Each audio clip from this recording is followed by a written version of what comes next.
Este programa contiene imágenes de restos momificados que pueden perturbar al televidente. Se recomienda discreción. Una torre misteriosa guarda evidencia de una fatal exploración polar. El viento atrapó a los 6 miembros de la tripulación aún a bordo y los llevó al Ártico, para no ser vistos de nuevo. El descubrimiento de una tumba siberiana revela un antiguo misterio. Si esta es una tumba gigante, ¿dónde está el cuerpo? Cuando una talla de madera es removida de su sitio en el Ártico, el área se ve plagada de eventos desastrosos. Algunos investigadores se enfermaron, el techo de su laboratorio colapsó. Esos incidentes fueron el resultado de una maldición.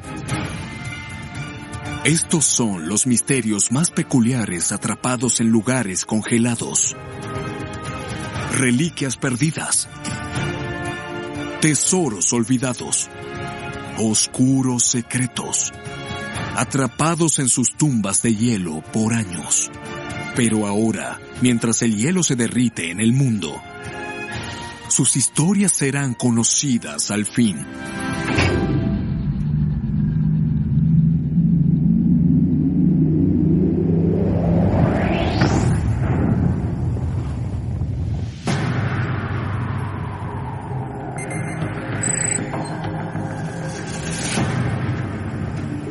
Una serie de islas escarpadas y desgarradas por el viento yace a medio camino entre Noruega y el Polo Norte. El archipiélago noruego de Svalbard. Svalbard no es solo remoto, está totalmente aislado. No hay árboles y está cubierto de nieve y mucho hielo en gran parte del año. Estas islas son el hogar del asentamiento más septentrional del planeta, a solo cientos de kilómetros del Polo Norte. La mayor cadena de islas es Spitsbergen, que alberga la pequeña ensenada de Kings Bay, conocida por su belleza prístina y cruda. Turistas intrépidos a menudo viajan en barco o avión. Justo frente a la playa rocosa, los visitantes de Kings Bay son recibidos por una visión extraña. Entre los pastizales, detrás de la playa, se yergue una solitaria torre de metal, balanceándose en 3 patas. Tiene unos 10 pisos de altura y está usada en el tope, como una mini torre Eiffel. En esta playa nevada y barrida por el viento, una torre de metal se ve extrañamente fuera de lugar. ¿Qué está haciendo aquí? Mide 35 metros de altura y 6 metros de ancho en su base. Ubicada justo en el centro, hay una gran escalera que conduce a una plataforma circular cercada en el tope. El clima extremo y la ubicación remota sugieren que pudo haber sido una vieja torre climática, pero ¿quién la construyó? Históricamente, Dinamarca y Noruega han controlado Svalbard. Para 1941, las islas habían caído ante la Alemania nazi. Durante la Segunda Guerra Mundial, el archipiélago de Svalbard se convirtió en una fortaleza estratégica. Las estaciones meteorológicas eran vitales para planificarlo todo. Quien controlase la región tenía una ventaja en la guerra. Los nazis habían establecido varias estaciones meteorológicas con y sin personal por todo el Ártico, asegurándose de tener acceso a las predicciones climáticas más precisas. ¿Podría esa estructura en Kings Bay ser una torre meteorológica nazi olvidada? Estas estaciones meteorológicas usualmente eran alimentadas por enormes baterías en enormes contenedores de metal, pero aquí en Kings Bay solo está la torre. No hay baterías enormes ni equipo de monitoreo de ningún tipo.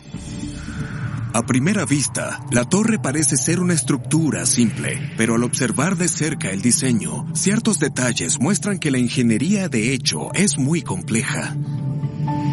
La forma geométrica más estable es el triángulo. Puede soportar mucho peso. Así que los triángulos de hierro que sostienen esta estructura serían increíblemente fuertes. Podrían soportar cargas muy pesadas. La base es un triángulo equilátero. Cada lado mide 6 metros de ancho. Para una torre de esa altura, ese diseño más la estructura de trípode hace que sea mucho más resistente a voltearse. Eso es crucial en un lugar con tanto viento y tormentas. Las patas de la torre están profundamente cementadas en un bloque de concreto de 40 toneladas que las fija firmemente en el suelo congelado. Sea lo que sea esta torre, fue construida para resistir mucho peso y mucho movimiento. Interesantemente, la parte superior de la torre posee un gran mecanismo rotatorio con un conector que lo atraviesa. Esto sugiere que algo habría estado sujeto al tope, que podía rotar alrededor de la torre. Este tipo de sistema rotatorio de fijación luce notablemente similar a los usados para el amarre de dirigibles. Esas enormes máquinas como el dirigible de Goodyear o el Hindenburg. El hangar 1 en Moffett Field, California, y un hangar de la RAF en Cardington, Inglaterra, tenían estos mecanismos en sus mástiles para el amarre de dirigibles. Gruesas sogas atadas al cono frontal de un dirigible se sujetaban a un conector en la torre. La aeronave luego era asegurada en un lugar y podía rotar con la dirección del viento, como una bandera o una veleta. Los dirigibles tuvieron su apogeo en los años 20 y 30, pero eran difíciles de maniobrar, incluso en las mejores condiciones, y podían ser muy peligrosos. Si esto es un mástil de amarre, ¿qué hacía un dirigible en el gélido clima del Ártico? Los años 20 fueron el final de la era heroica de la exploración. Fue un periodo de emoción mundial. Nuevas tecnologías de pronto habían hecho posible alcanzar las regiones más remotas de la Tierra. Los exploradores deseaban afianzar sus legados y ser los primeros en plantar sus banderas en los lugares más remotos de la Tierra. Para 1911, el Polo Sur ya había sido conquistado por el carismático explorador noruego Roald Amundsen. Pero a mediados de los años 20, el Polo Norte aún esperaba ser conquistado. Hace 100 años, el hielo marino cerca del Polo Norte era completamente impenetrable. Ningún barco podía siquiera acercarse a él, y hacer el viaje a pie, con el equipo que tenían entonces, era imposible. El explorador Roald Amundsen intentó y fracasó en 2 ocasiones alcanzar el Polo Norte por avión. Para este sujeto eso era un contratiempo menor, y para 1926 había ideado otro plan para una expedición. Llegaría allí en un dirigible. A diferencia de los aviones, los dirigibles parecían el vehículo perfecto para viajar en el Ártico. Podían permanecer en el aire por días, y podías hacer reparaciones en el aire sin tener que intentar un aterrizaje potencialmente fatal en el hielo agrietado y peligroso. Para la expedición, Amundsen compró un dirigible muy avanzado. Fue diseñado específicamente para el viaje ártico por un excéntrico ingeniero italiano llamado Umberto Nobile. El dirigible medía casi 110 metros de largo y 20 metros de ancho. Era impulsado por 3 motores de 245 caballos de fuerza, con una velocidad máxima de 79 kilómetros por hora. La elevación se lograba mediante casi 2.000 metros cúbicos de gas de hidrógeno. Pero esta nueva tecnología conllevaba un riesgo. Aunque los dirigibles podían viajar largas distancias, el gas inflamable y los poderosos vientos árticos hacían que cualquier viaje pudiese terminar en desastre. Amundsen lo llamó Norge, por su país natal. El plan era partir desde el norte de Noruega, volar a través del océano hasta Svalbard, reabastecerse y esperar las condiciones perfectas para iniciar su aventura polar. ¿Podría esta torre en Kings Bay ser el lugar exacto donde Amundsen inició su expedición en 1926? Fotografías históricas de la expedición revelan imágenes del Norge en algún lugar de Svalbard, sujeto a una torre gigantesca similar a la que está en Kings Bay. Pero en las fotografías, junto a la torre, hay una estructura colosal, incluso más grande que el propio dirigible. ¿Para qué era? El Norge necesitaba un espacio para protegerse del clima ártico, así que Amundsen hizo construir un enorme hangar para el dirigible. Fue un increíble logro arquitectónico y uno de los mayores hangares de su tipo. Construir en el Ártico es desafiante en las mejores condiciones, pero realizar esto en los años 20, durante el invierno, es una hazaña increíble.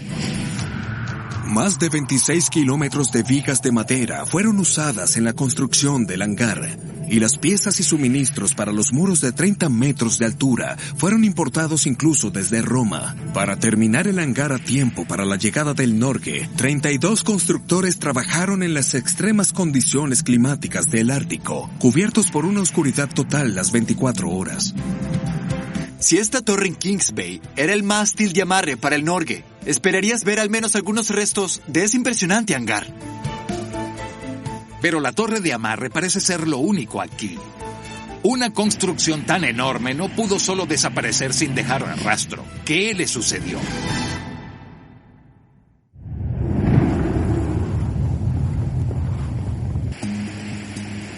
Fotografías de la costa de una isla ártica muestran que una misteriosa torre de metal y un hangar de dirigible podrían ser las únicas evidencias restantes del primer vuelo sobre el Polo Norte. Pero en la isla, el hangar parece haber desaparecido por completo. La torre de amarre parece ser lo único aquí.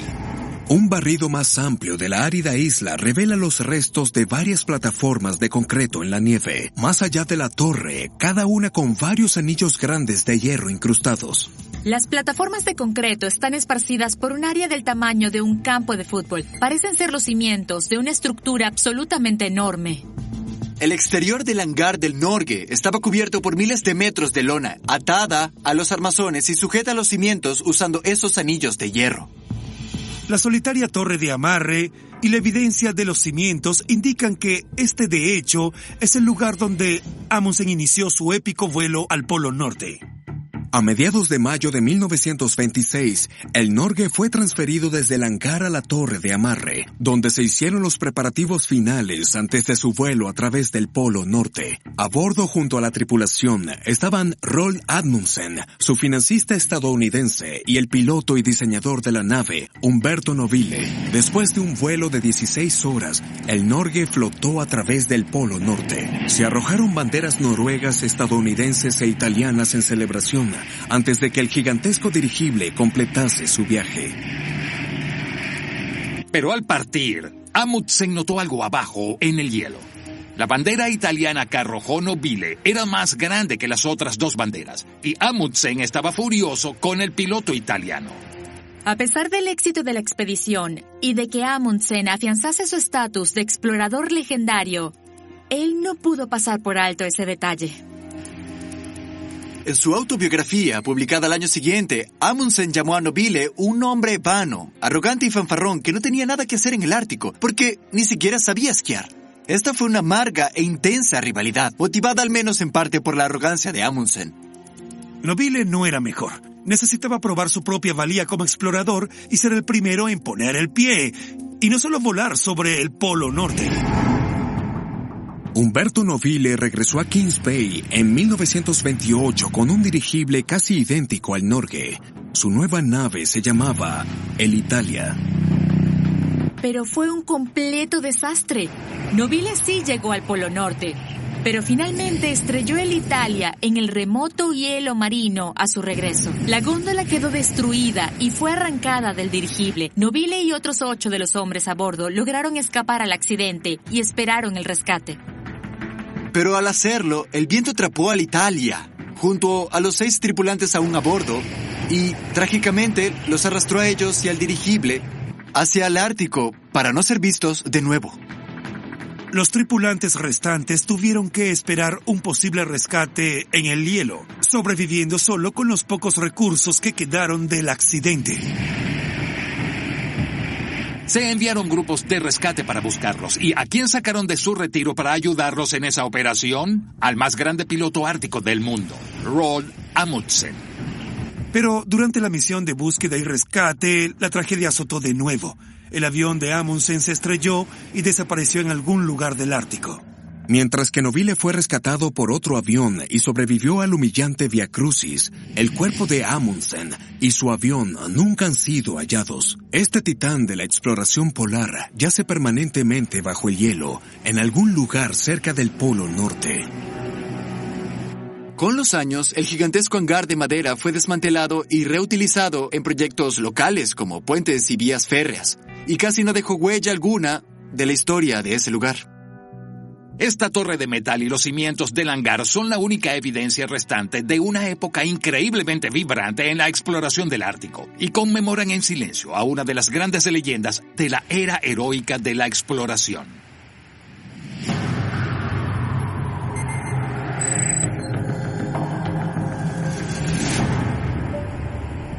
Las escarpadas montañas Altai se extienden por cientos de kilómetros en la frontera entre Kazajistán y el exterior de Mongolia.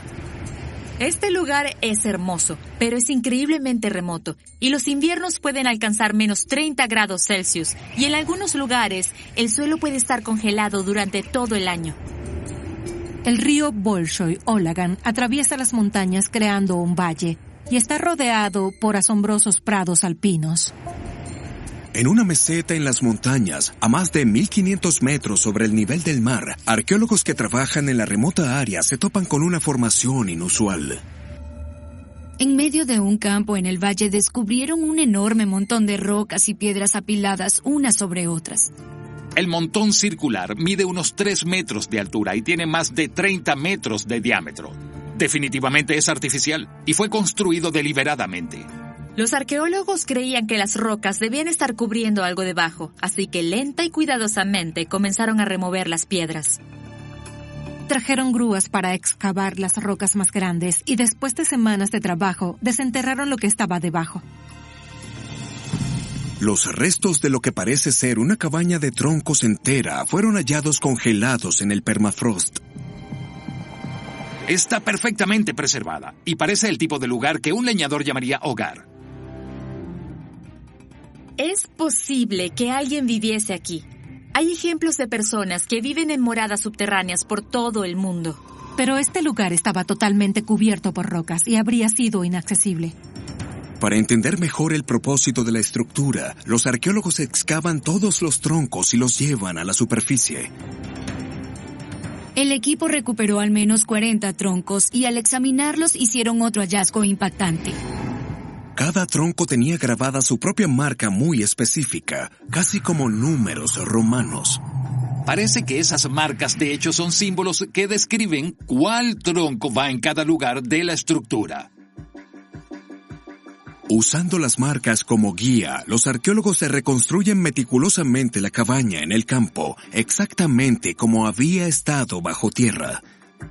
Cada uno de los puntos de fijación entre los troncos fue tallado con precisión en la madera y había sido preservado por el frío suelo.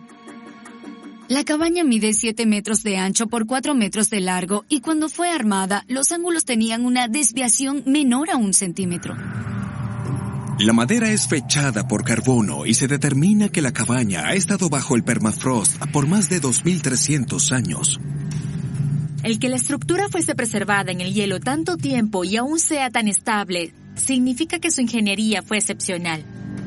Quien haya construido esto sabía lo que hacía. Al analizar la madera, se determinó que la cabaña se hizo con alerce, un árbol que no crece en esta área precisamente del valle. Notaron que los árboles procedían de más abajo en la montaña y habían sido talados a inicios de la primavera justo antes de que comenzaran a crecer en el clima templado. Los arqueólogos ahora creen que la estructura fue construida en otro lugar. Los troncos fueron marcados y luego reubicados pieza por pieza en este sitio específico del valle. La cabaña luego fue reconstruida dentro de un profundo foso y enterrada por los siguientes 2.000 años. Pero ¿por qué enterrar una cabaña entera? Si no es una casa para vivir, es posible que fuese construida para albergar a los muertos.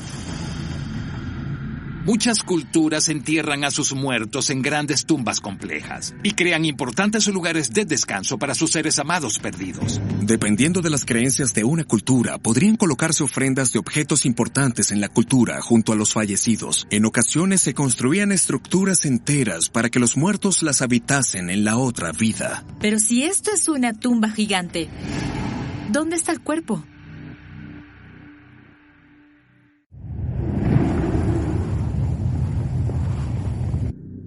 Una cabaña de troncos enterrada en el permafrost siberiano lleva a los arqueólogos a creer que podrían haber descubierto una antigua tumba. El único problema es que no pueden hallar un cuerpo.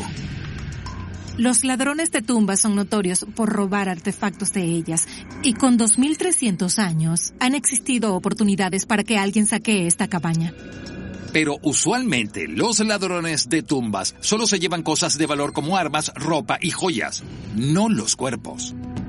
Los registros muestran que el sitio había sido excavado previamente 70 años antes. Esta excavación descubrió 2 cuerpos, un hombre y una mujer de unos 50 años descansando juntos en un gran ataúd hecho a partir de un árbol ahuecado. El ataúd había sido enterrado dentro de la cabaña de troncos.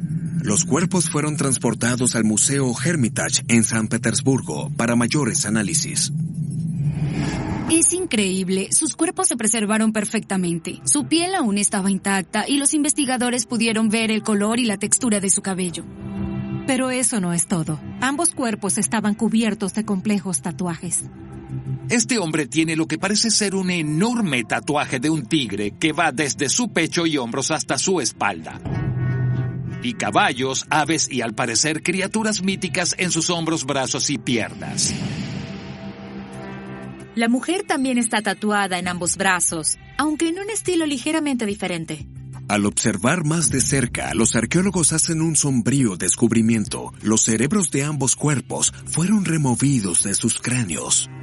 Y hay algo perturbador. La mayoría de los músculos de sus cuerpos fueron removidos y reemplazados por paja. Su piel fue moldeada y cosida de nuevo con cuerda hecha de pelo de caballo y tendones de animales. Esta es una tradición fúnebre muy elaborada. Tratar a los cuerpos de este modo después de la muerte y enterrarlos en una tumba enorme demuestra que debieron haber sido muy importantes. La remoción de los órganos vitales y la preservación de los cuerpos sugieren que tal vez hubo un largo periodo entre la muerte y el momento del entierro. Si murieron en el invierno, el suelo habría estado totalmente congelado. Así que la comunidad habría tenido que esperar a que el suelo se descongelase para poder preparar la cámara fúnebre. Así que, ¿quiénes son estas personas? ¿Y quién se habría esforzado tanto hace 2300 años? Entre los años 900 y 200 a.C., los escitas controlaron esta área del sur de Siberia. Fueron un feroz pueblo nómada que dominó tierras por toda Asia Central, desde China hasta el Mar Negro. Dirigidos por feroces caudillos y jefes militares, eran conocidos por su excelencia como jinetes y por el horrible tratamiento a sus enemigos. ¿Podría ser la tumba de un líder escita?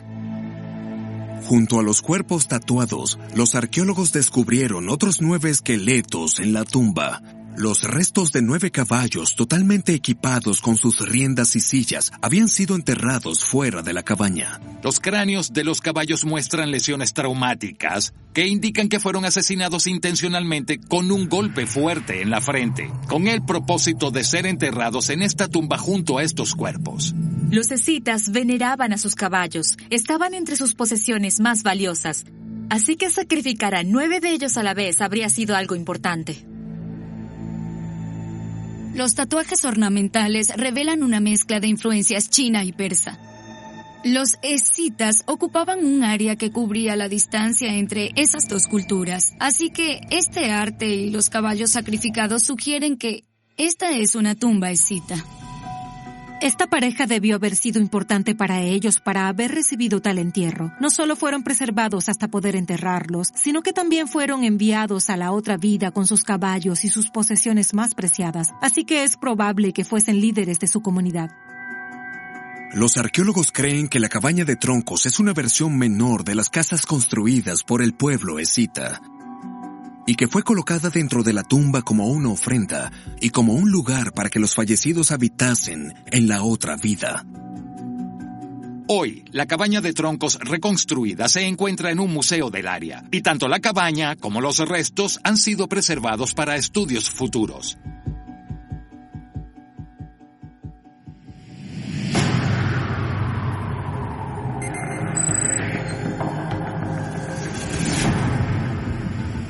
En lo alto del Ártico ruso, anidada entre los gélidos mares Kara y Barents, yace una isla solitaria cubierta de nieve. La isla Veigas es parte de un pequeño archipiélago rocoso y carece por completo de árboles. Sus habitantes son raras aves árticas, morsas y hambrientos osos polares. El clima es tan extremo que a menudo es imposible para los humanos llegar allí. Surgen tormentas de la nada que pueden durar días, haciendo que el viaje en bote sea increíblemente peligroso. A primera vista, la isla Veigas parece no ser más que un pequeño punto blanco en el mapa. Pero en el idioma local, el nombre de la isla es Beihats, que significa territorio de los muertos. En 1997, investigadores que realizaban trabajo de campo en la remota isla se toparon con un extraño objeto que sobresalía entre las rocas y el hielo. Sobre una gran roca en medio de la tundra hallaron una inusual talla de madera. Tiene cerca de 1,5 metros de largo, con un poste de madera central y 6 puntas menores sujetas en el tope. Curiosamente, cada una de las piezas parece tener un rostro humano tallado en la madera en descomposición. Proyecta una sensación escalofriante al estar erguida sola allí en medio de este paisaje salvaje e intacto. ¿Qué es este extraño objeto? ¿Qué está haciendo allí?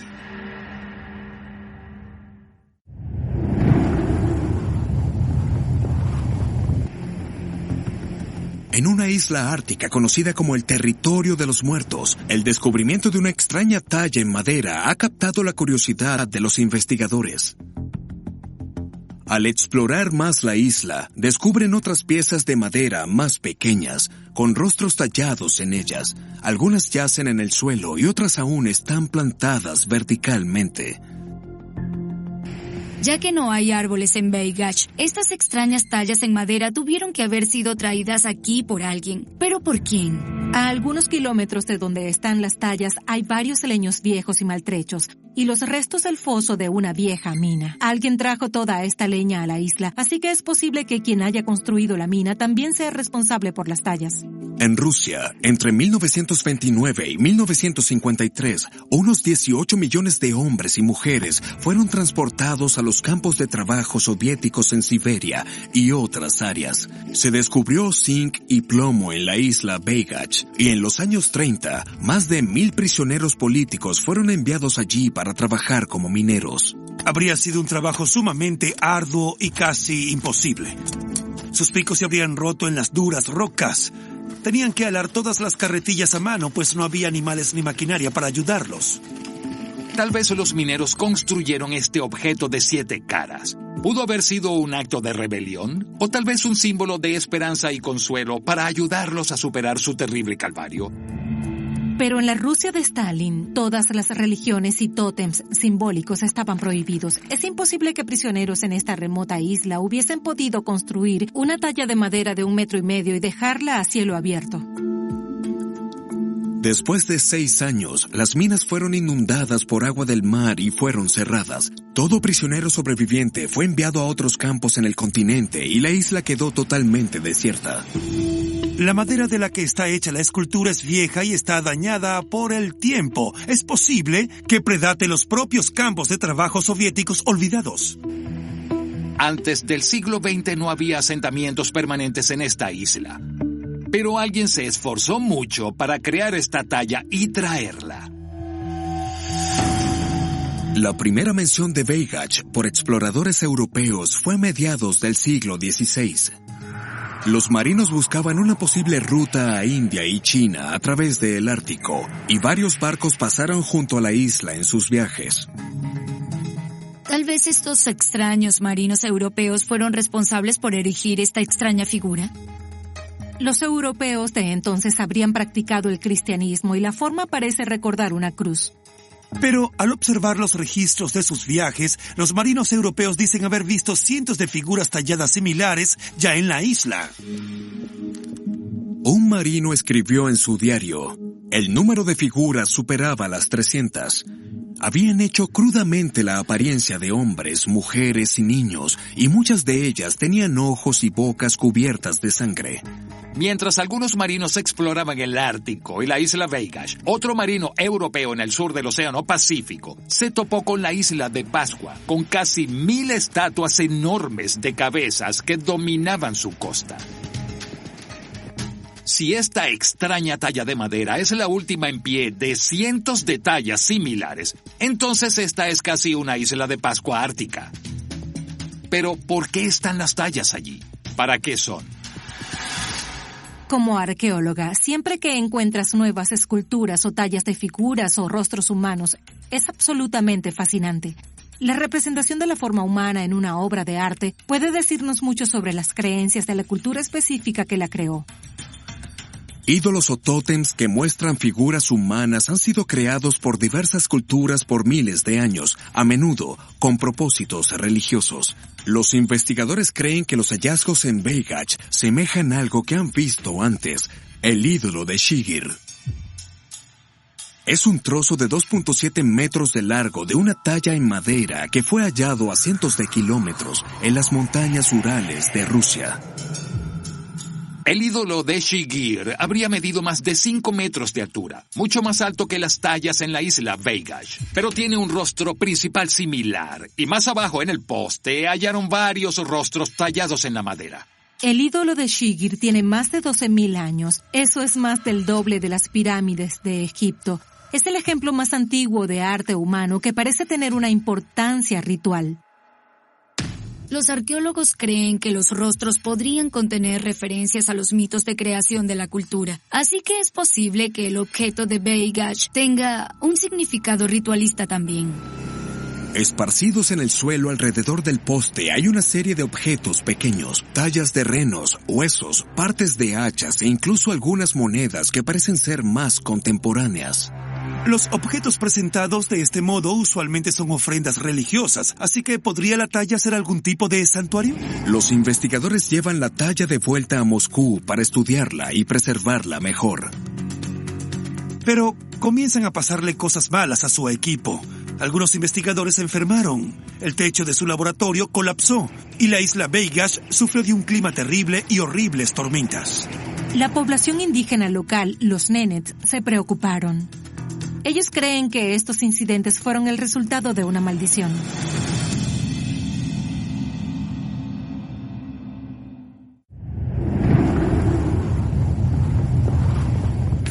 La remoción de un misterioso objeto de madera de una solitaria isla rusa coincide con una serie de desastres y mala suerte. El pueblo indígena Nenets cree que los incidentes son el resultado de una maldición. Los ancianos Nenet del continente revelaron que el objeto de madera es un ídolo llamado Besaco o el Anciano, y que es un sitio de rituales muy importante en su cultura. Los Nenets practican una religión chamanística y adoran ídolos que representan dioses y espíritus. Besaco es el padre de los dioses y es considerado el patrón de los cazadores. Los otros rostros tallados en el poste de madera son sus espíritus. Los Nenets creen que remover el ídolo de la isla enfureció a los dioses y que la mala suerte y el terrible clima fueron los espíritus vengándose. Según la leyenda, la isla Veigash se elevó del mar y se convirtió en el hogar de los dioses. El anciano tenía hijos y nietos. Las piezas de madera más pequeñas que hallaron los arqueólogos son ídolos dedicados a esos dioses y esparcidos por toda la isla. Los Nenets consideran que la isla Veigash es un lugar sagrado y es tabú vivir allí. Solo los dioses pueden habitar un lugar tan venerado. Era un rito de paso cultural. Toda persona Nenets tenía que visitar la isla al menos una vez en su vida para adorar y hacer una ofrenda, igual que en otras peregrinaciones religiosas. Los Nenets oraban a los dioses y ofrecían bienes preciosos y sacrificios animales al pie del ídolo de madera. Algunos años después de haber sido removido por los investigadores, el ídolo finalmente regresó, reparado por un artesano local y colocado en una isla más pequeña y protegida frente a la costa de Veigash. Los Nenets creen que desde su regreso la mala suerte ha cesado y la maldición ha sido levantada. Aunque la talla de Besaco es una de las pocas que permanecen en la isla, los Nenets creen que los espíritus no se han marchado y que la isla sigue siendo un lugar sagrado.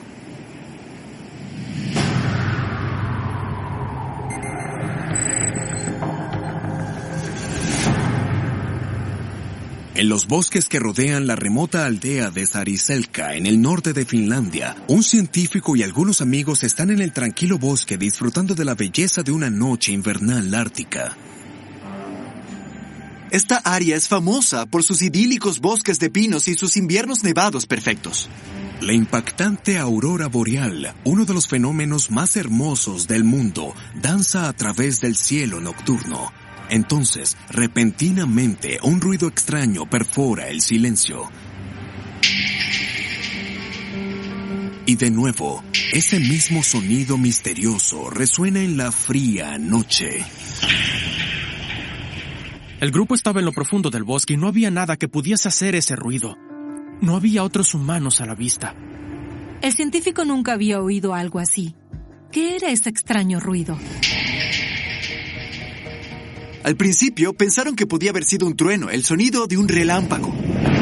Pero los relámpagos necesitan aire caliente para formarse y por eso las tormentas eléctricas son tan raras en el Ártico. No había tormentas en el área que pudiesen haber causado truenos, pues era una noche despejada. Lo único que podían ver era la aurora boreal. La aurora boreal, también conocida como las luces del norte, son franjas de luz de colores en el cielo. Pueden verse mejor en un radio de 2.400 kilómetros del polo norte magnético. El viento solar hace que las partículas de alta velocidad vuelen hacia el campo magnético terrestre en la atmósfera superior, causando intensas tormentas geomagnéticas. Cuando las partículas del Sol chocan con las partículas de la atmósfera terrestre, crean energía, produciendo los emblemáticos colores brillantes en el cielo. Lo más cercano a la Tierra que ocurre en las auroras es a 80 kilómetros sobre la superficie. Esto es algo muy alto. En comparación, los jets vuelan a unos 10 kilómetros sobre la Tierra. Cuando las ondas sonoras se alejan de su fuente, se debilitan. En una tranquila área rural puedes oír los truenos hasta a 24 kilómetros de distancia. El científico concluye que la probabilidad de que un sonido pueda viajar más de 80 kilómetros hasta el suelo y aún ser captado por el oído humano es muy baja. Tal vez porque vio algo increíble, asumió que también oyó algo así. Es una noche de invierno, en lo profundo de un remoto bosque, y eso puede ser muy escalofriante. ¿Qué tal si el científico lo imaginó?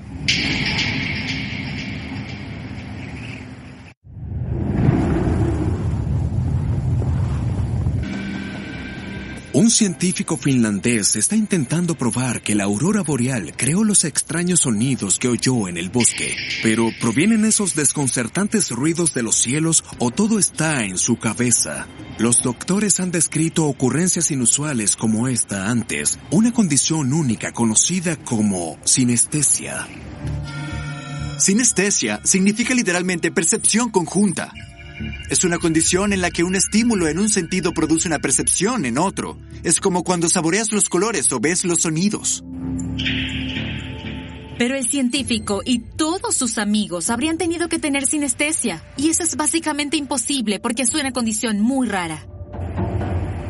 El científico especula que tal vez los sonidos no provienen de la propia aurora, sino que quizás estén relacionados al fenómeno que causa las luces en primer lugar.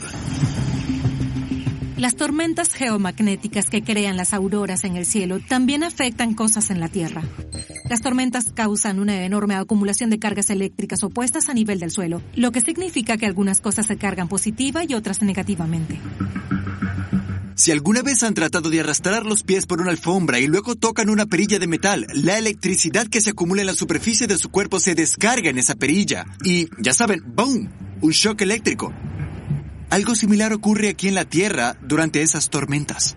Al igual que las cargas eléctricas pueden acumularse en el suelo, pueden descargarse a través de objetos puntiagudos como los conos y hojas de los pinos. Esto puede producir sonidos chasqueantes y percusivos.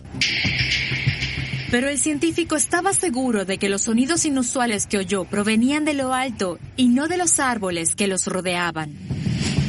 Al examinar los archivos, el científico descubre historias de otras personas que también oyeron sonidos inexplicables mientras observaban la aurora boreal. Relatos de principios del siglo XIX hablan de comerciantes de pieles franco-canadienses que viajaban por los bosques del norte y que oían extraños sonidos percusivos cuando veían las auroras. Sentían tanto miedo que comenzaban a orar, pensando que morirían.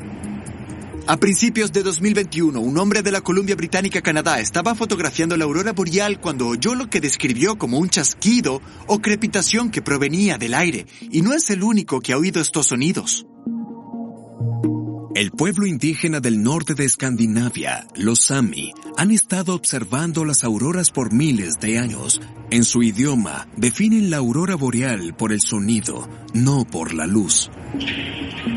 La palabra Sami para la aurora boreal es Godsahas, que significa la luz que puede oírse.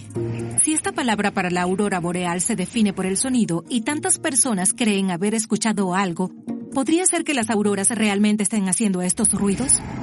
El científico finlandés intenta grabar los sonidos para estudiar su origen. Coloca 3 micrófonos y equipo de grabación en el bosque una noche en que las condiciones son tan similares como es posible a ese primer extraño evento. El aire estaba perfectamente quieto y la temperatura estaba muy por debajo de 0, así que por supuesto apareció la aurora. Finalmente oyó una fuerte palmada. Y luego otra y otra. En el transcurso de sus grabaciones, el científico capta docenas de sonidos individuales diferentes. Descubre que los sonidos alcanzan aproximadamente los 80 decibeles.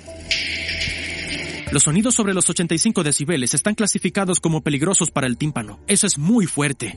Un análisis más profundo de los datos le permite estimar aproximadamente el lugar de procedencia de los sonidos. Increíblemente resulta que los sonidos provienen de solo 60 o 70 metros arriba.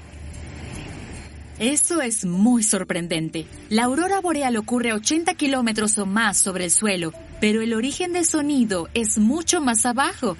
Así que, ¿qué ocurre a 60 metros en el aire?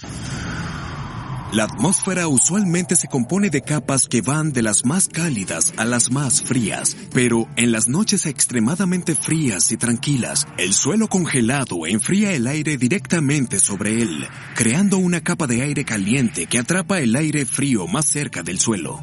El aire frío en la parte alta de la atmósfera se posa sobre un bolsillo más cálido en el medio, y esto es una especie de emparedado de temperatura.